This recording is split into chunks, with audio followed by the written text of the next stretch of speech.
Good afternoon, everyone. This is the regular meeting of the Land Use and Economic Development Committee of the San Francisco Board of Supervisors, a hearing on seniors living in SRO, single-room occupancy, housing.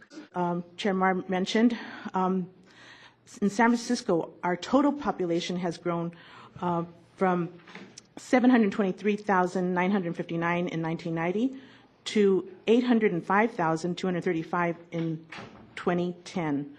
In the 2010 census, amounting to an 11% growth.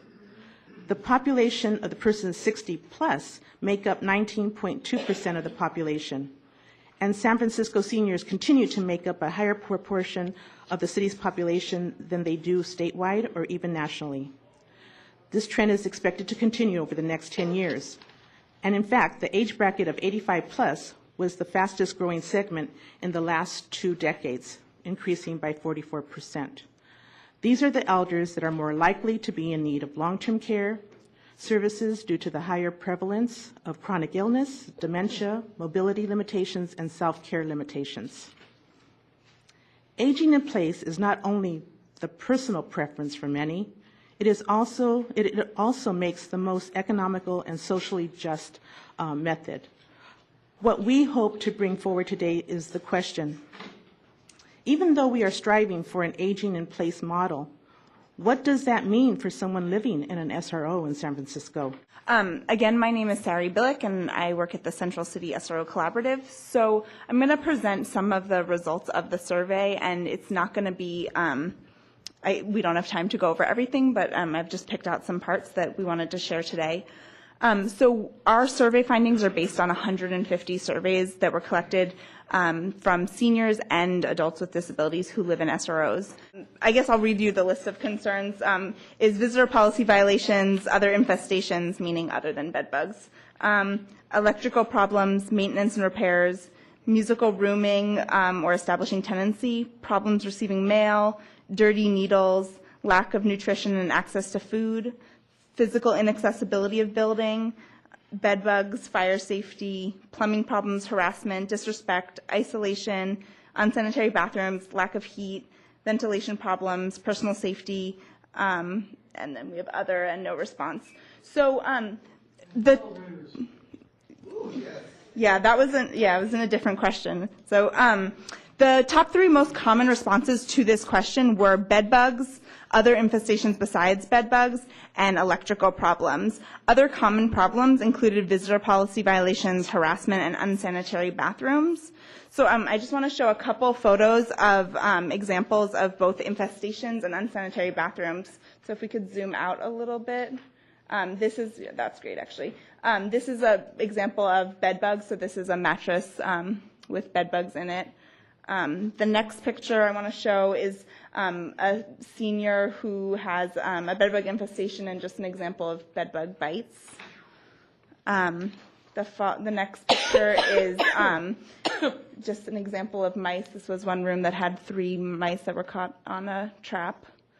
And then one of the other top concerns was unsanitary bathrooms. So just to give you a sense of what we're talking about when we say unsanitary bathrooms, this is a bathroom in an SRO. I have a question. Whose responsibility is it to clean the bathroom? The management. We hear so much about bed bug infestations in SROs. I'm trying to understand if there has been statistical work done about the scope of the problem. The Department of Public Health does have some statistics on this issue. However, it has been realized that there's a tremendous amount of underreporting going on with respect to this, because under the current rules and regulations that the health department has, the reporting by the licensed pest control operator isn't it's not something that is requested by the Department of Public Health, so we're not always, as a city government, getting the information as to that would really help us authenticate the statistics. What we do hear from our collaboratives and the people in the field is that the majority of residential hotels in the Mission and in the Tenderloin are infested. bed bugs. And obviously, if you treat one room, you have to treat the adjacent rooms and the rooms above and below, and you have to do it properly. And one of the issues that comes up very frequently in our discussion is how to prepare the room, especially if it's occupied by a senior or person with disability. And how then, because without prepping the room properly, whatever eradication method you use, heat, pesticides, or whatever, it's not going to work unless the room is prepped properly. Thank you. Thank you. I live in a senior housing where many of us got sick. 2 came down with cancer, 1 died of cancer, 1 came down with Parkinson's, 1 died of heart attack. This is from Kim-Talks. Pesticides cause neurological and behavioral abnormalities, impairment in spatial learning and memory, weakened immune system, non-Hodgkin's lymphoma, brain damage, fetal death and malformations, neuroblastoma, miscarriages, higher cancer rate among children, brain damage during pregnancy, breast cancer, Parkinson's disease, prostate cancer,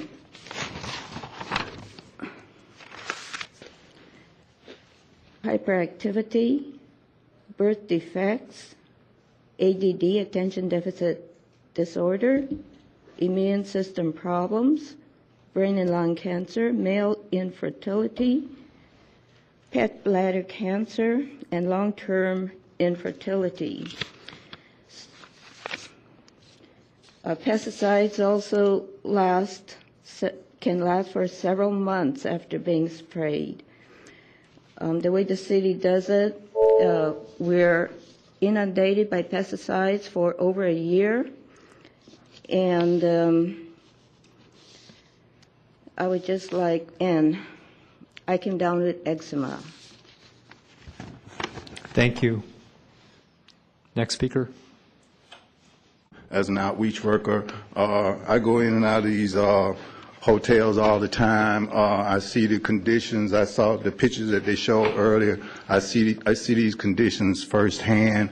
I don't know if any of you have ever walked in a hotel and opened the door and had the odor of death slap you in the face. If you have, it's an odor that you'll never forget. Because you have seniors living up in these rooms and they don't have anybody to take care of them, and some of them they just lay there and they die. You know, and that's the real truth of the matter. Something needs to be done to where somebody or someone is looking after these people. I've lived in different SROs. I've lived in nonprofits where rats are running rampant. I've spoken many times before on many issues with this, but I'm going to do something different. I'm going to list out things that seniors and disabled need, whether the SRO is nonprofit or for-profit. Ours is run extremely well. I live at the Ramon Hotel. It has a working elevator. It's kept working. No one went in there until there was one. 2, we have case managers trained and front desk clerks trained on issues that seniors face that others haven't faced yet. They know how to work with us. 3, no SRO should be operating unless it has janitorial staff and case managers. They won't allow my caregivers to come in. They continuously discriminate and retaliate against me because of me attempting to speak my rights as a disabled. When the power goes out or the elevator goes out, there's no emergency procedure. I would starve to death in my room if it weren't for my neighbors helping me. You cannot allow this kind of system to continue. You are discriminating against the disabled, and you are ripe for a lawsuit. You have to set up a system where their owners are fined. Good afternoon. My name is Vivian Wong from Self Help for the Elderly. I'm the Director of Social Services.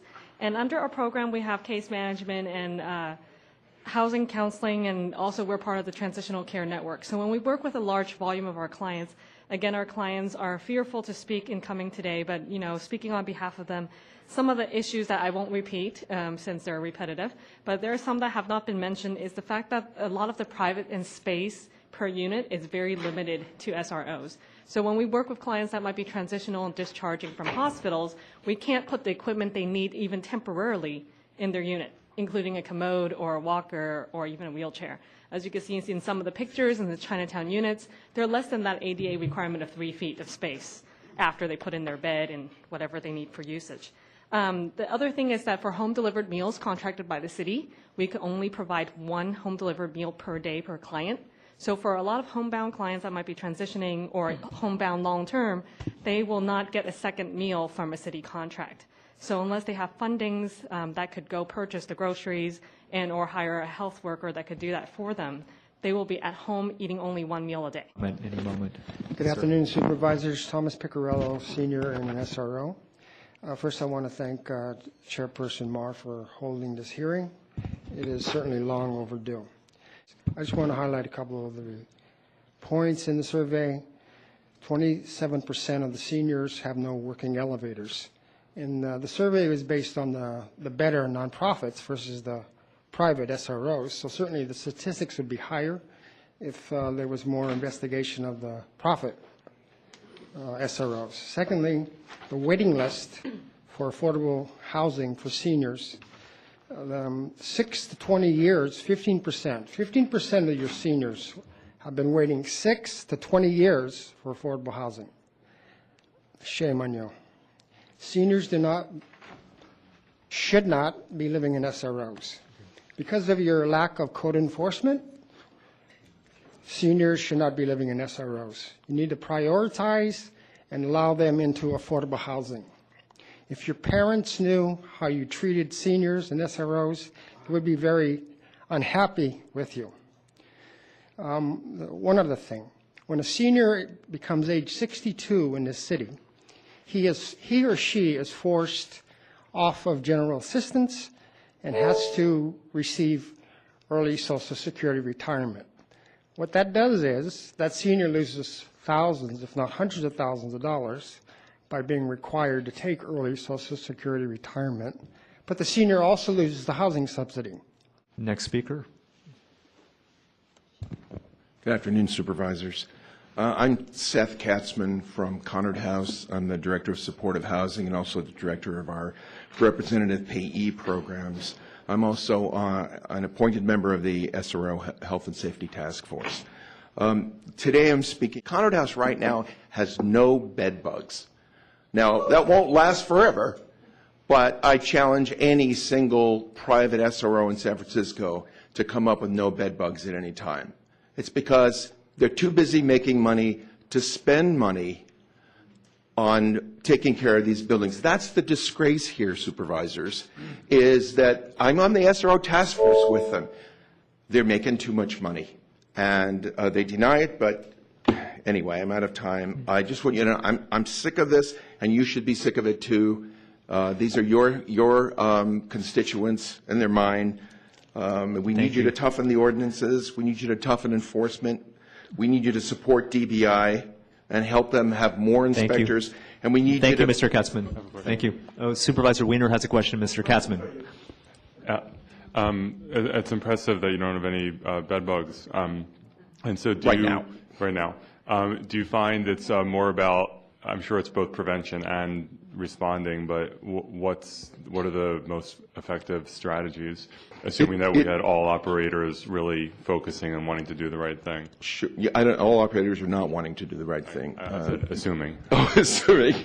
Okay. I think prevention for us is education, but most of it is response.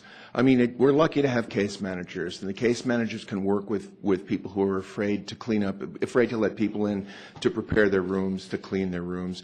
We can work with them when some people have to move, so we'll move them into other units in the building. It's good to have case managers there to help do that, and we focus a lot on that. Case managers work closely with our property managers and with the outside organization that comes in to do more serious prep and the spraying. You know, you could get case managers too.